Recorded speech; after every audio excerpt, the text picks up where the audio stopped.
story. Granddaddy's Turn, A Journey to the Ballot Box by Michael S. Bandy and Eric Stein. Illustrated by James E. Ransom. Illustrated by James.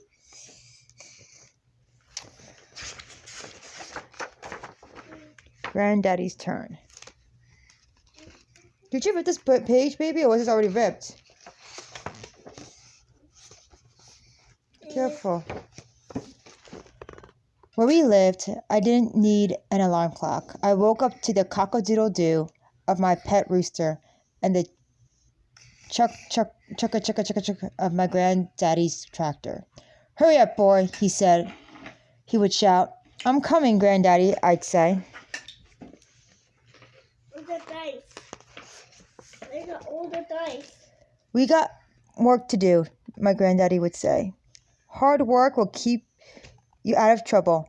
I guess he figured I was going to get in a whole passel of trouble because he sure gave me lots of chores. We fed the animals, we milked the cows, and we worked on the field.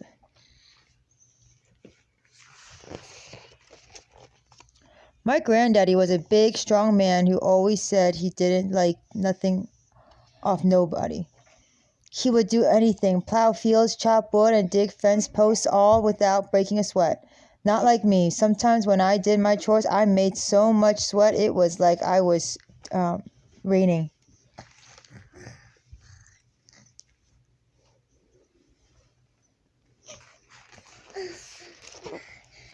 We worked together a lot, but we played a lot too.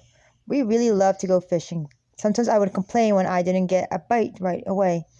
But my granddaddy always said, patience, son, patience. I want to go fishing.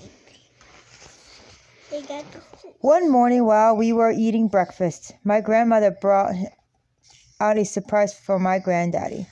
She had cleaned, ironed, and his suit. I didn't understand that, since he was only wore his suit to church, and it wasn't a church day.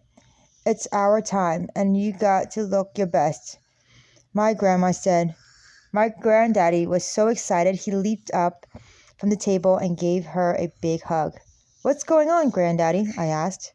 You'll see, he said with a big, beaming smile. I didn't like neckties too much, but since my granddaddy was wearing one, I guess I was too. Y'all be careful now, said Grandma, and don't forget to take pictures, she said as she handed my granddaddy the camera.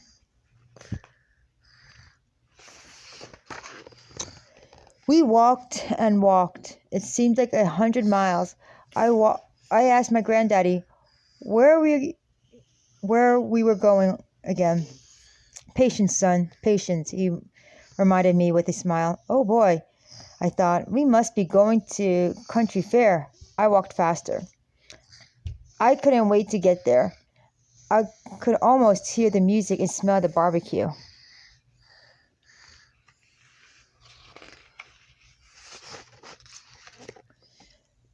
There are all the rules.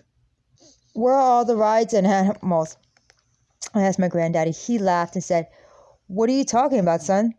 I thought we were going to county fair. Not country, county fair. I said country.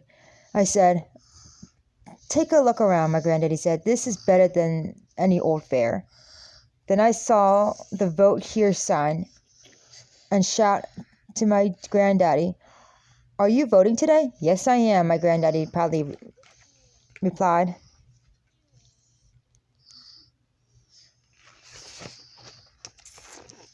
Nobody in my family had ever voted before. Where we lived, some people were allowed to vote and some people were not. I never knew anyone who had voted before, but I heard my teachers say that some new laws had changed all that. I hoped that was true because I didn't want us to get in trouble. It felt like we were standing in a line forever, and every time we seemed to get a little closer, someone would cut in line in front of us. That's just how things worked where we lived. It didn't seem to bother my granddaddy, though. He said, Patience, son. Takes patience to get where you've got coming to you.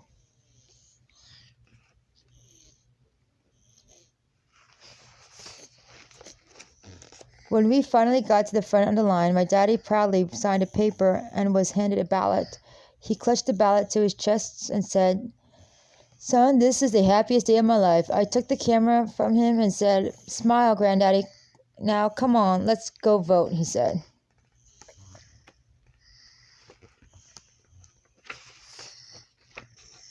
But before we could even walk to the voting booth, a deputy stopped us and asked my granddaddy, "What are you doing, Uncle?" Where we lived, if the white folks didn't know your name, they usually called you either Uncle or George, or Auntie if you were a lady. "I'm voting today, sir," my granddaddy replied. The deputy got out a big, thick book and slammed it on the table. He opened it to a page with words and that looked longer than crawfish. "Can you read this, Uncle?" the deputy asked. My granddaddy just stared at the pages and shook his head. "No, sir, I can't," he replied. The deputy slammed the book shut, saying, "Well, Uncle, if you can't read this, then you can't vote." He tore up my granddaddy's ballot and threw it on the ground. I was pretty sure that man wasn't playing by the rules, but he was in charge, and I could see Granddaddy was mad. This is what happens when back in the day, before you were allowed to vote, you were not allowed to vote if you were a person of color. As we headed back down the road toward home, my granddaddy didn't say a word, but I saw something I'd never seen before. My big, strong granddaddy had tears in his eyes. "Don't worry, Granddaddy. I'll vote for you one day," I said to him.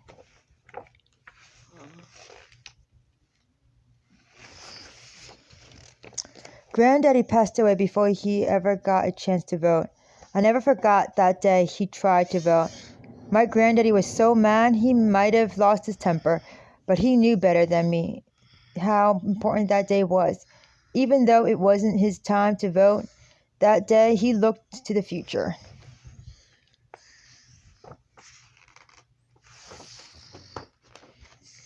When I went to vote for the first time, I remembered what my granddaddy always said: "Patience, son, patience." He was right. The day finally came, and I knew that, just like my granddaddy, I would never take it for granted.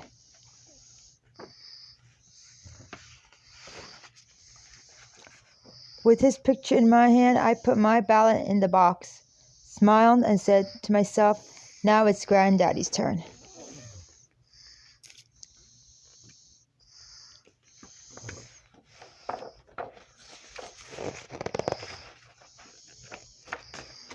The end. Let's read this. In the 1950s and 60s, the civil rights movement helped dismantle the wall of racial segregation in the United States brick by brick. From interstate transportation to education to the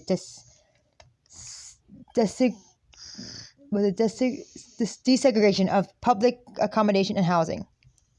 The last vestige of resistance in this struggle was voting rights.